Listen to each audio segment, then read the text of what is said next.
morning everyone. Students, today we will continue our chapter number 7, Animals Living and Surviving. Okay, students, I told you about the animals, that animals can be divided into two main categories. Animals can be divided into two main categories, vertebrates and invertebrates.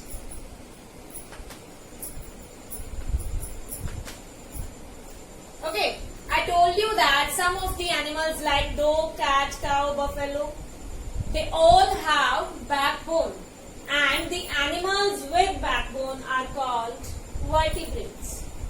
Okay, and some of the animals like insects, earthworms and other kind of worms, they do not have any backbone. Okay, so that kind of animals without backbone are called invertebrates. Vertebrates have backbone. Vertebrates have backbone and invertebrates do not have backbone. Invertebrates do not have backbone. Okay, students, then I told you about the different groups of vertebrates. I told you about the fishes, reptiles, amphibians, birds and mammals. Okay, then I told you about the body covering of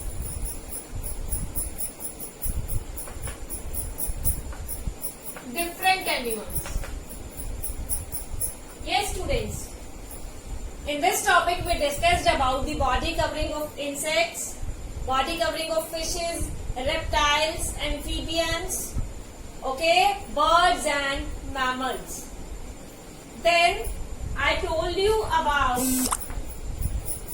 movement in animals.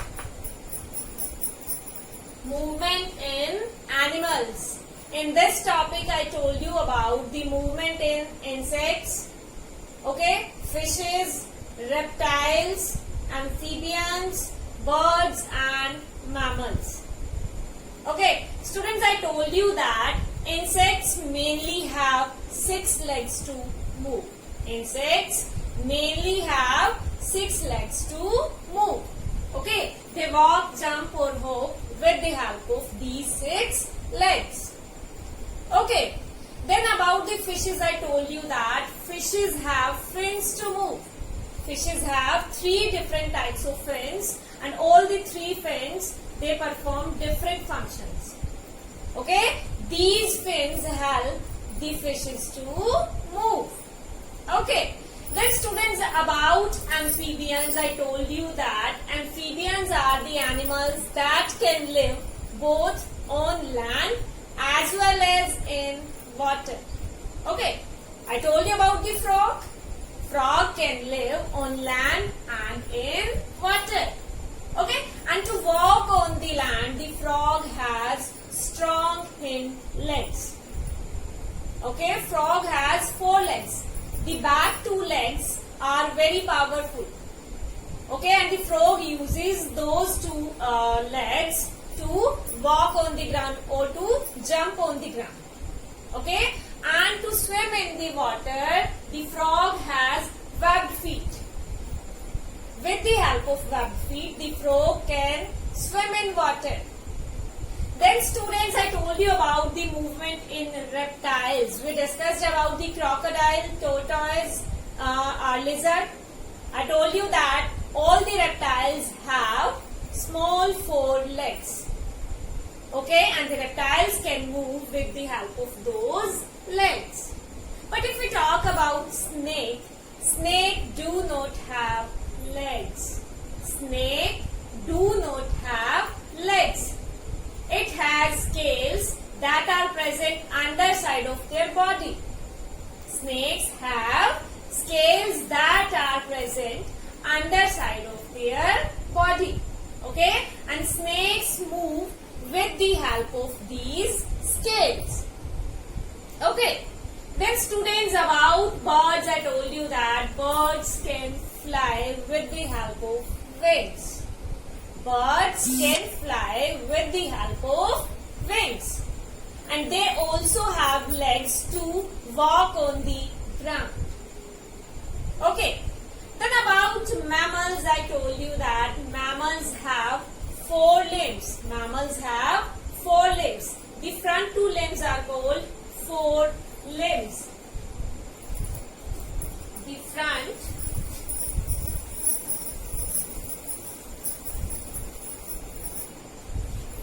two legs are called, or front 2 limbs are called 4 limbs. Okay, and back 2 limbs are called hind limbs. Mammals use these 4 limbs to jump, walk, or hop on the ground. Okay, and if we talk about the human beings, we also have 4 limbs. Upper 2 limbs are the arms and lower 2 limbs are the legs. And we also have hands in which fingers are joined with the thumb. And we use our hand to hold the things. Like I can hold this duster with the help of our hand. Okay. So students, this was all about the movement in animals.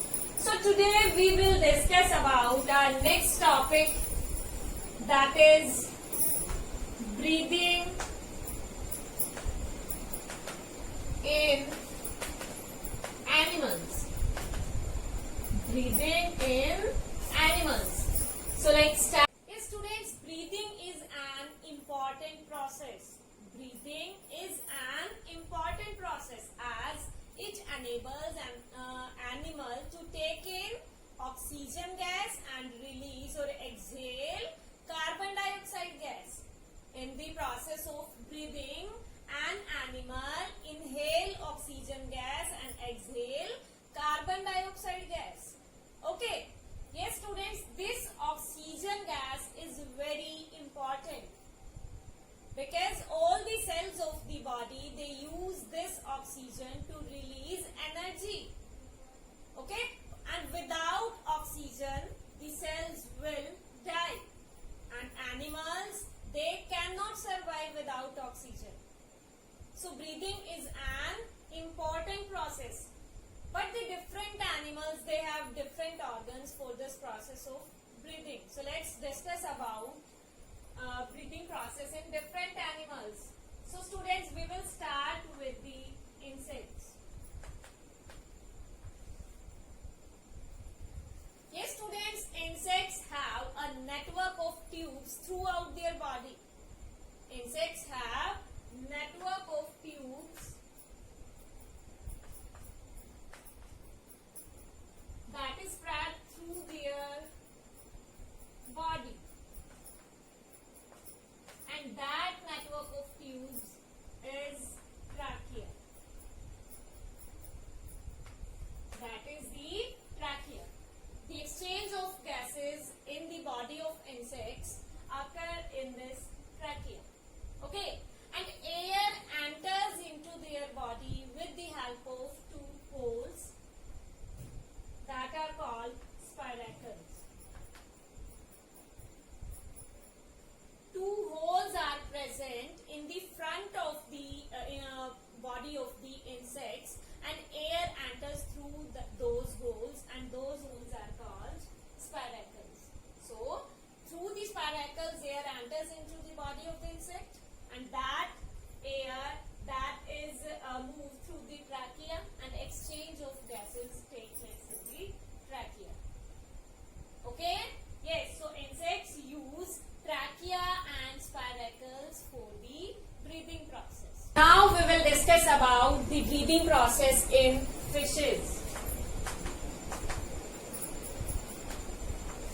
Yes, fishes breathe in oxygen that is dissolved in water, or we can say fishes use oxygen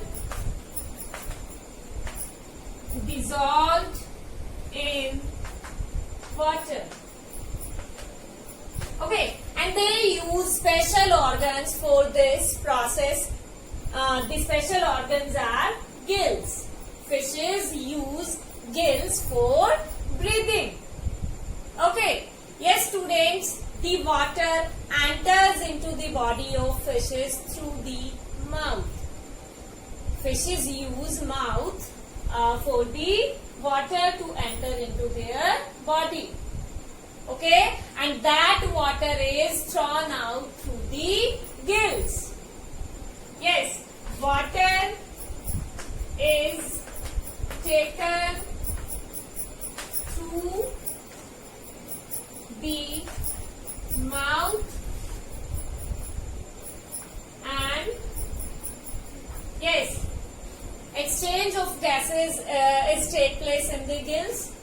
Gills are very rich in blood vessels. Gills are rich in blood vessels.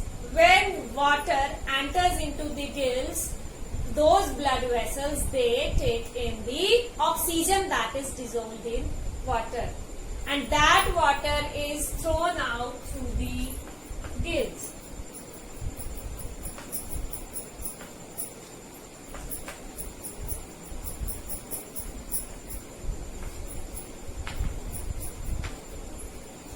Clear? Yes. Water enters into the body of fishes through their mouth and is thrown out through the gills. Gills are rich in blood vessels. When water reaches the gills, oxygen is absorbed by the blood from the water. Okay? Now that deoxygenated water, deoxygenated means that is without oxygen. Okay, that is thrown out through the gills. Clear? So students, now we will discuss about breathing in amphibians.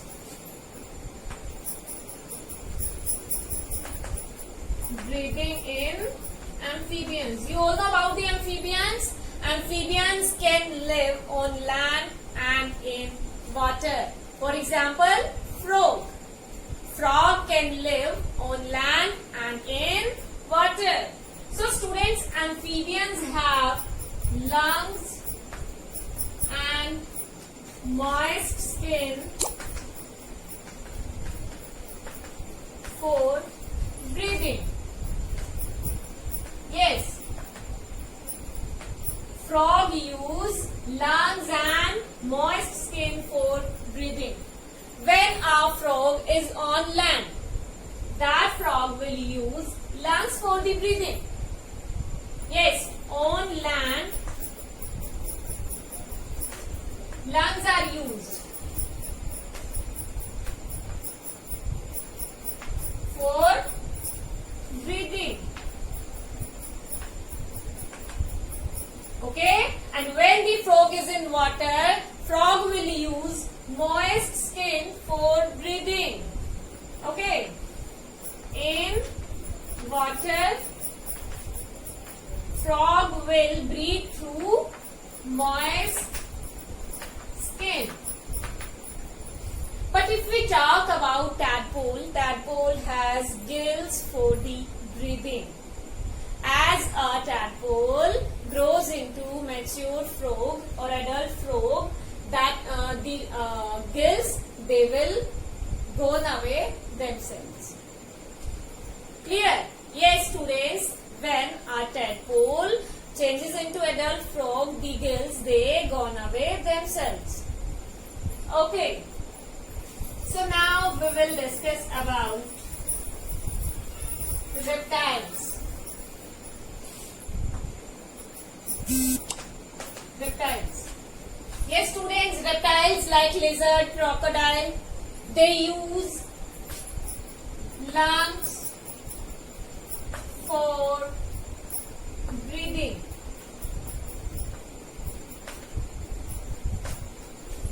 Reptiles use lungs for breathing. Okay? Then, about birds, birds also use lungs for breathing.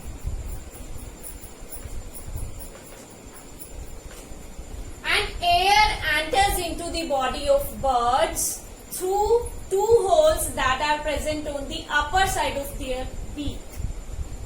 Two holes are present on the upper side of the beak and the air enters into the body of birds through those holes.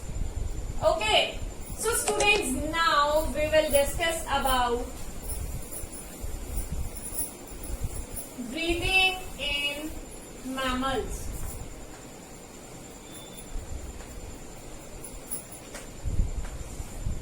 Mammals use lungs for breathing.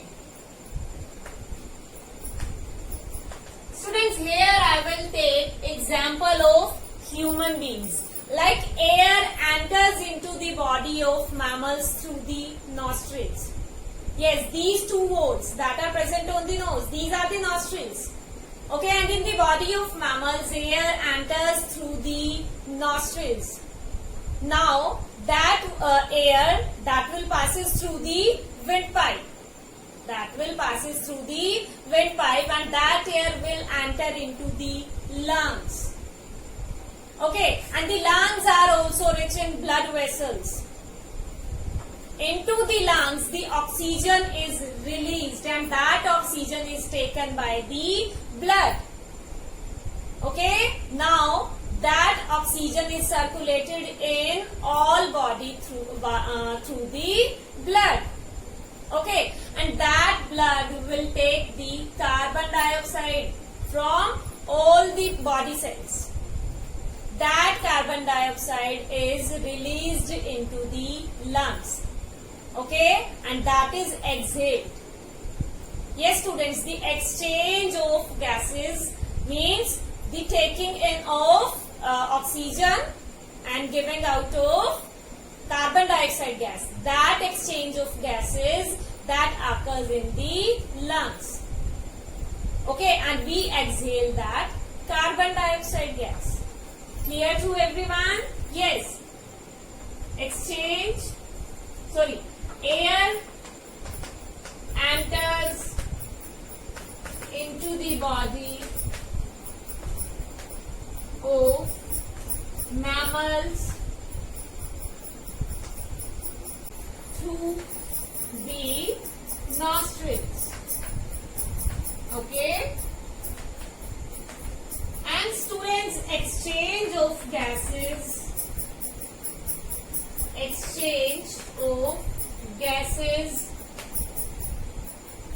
occurs in the lungs.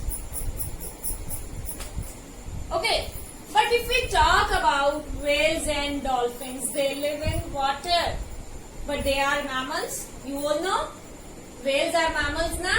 Whales and dolphins, they live in water, but they use lungs for breathing.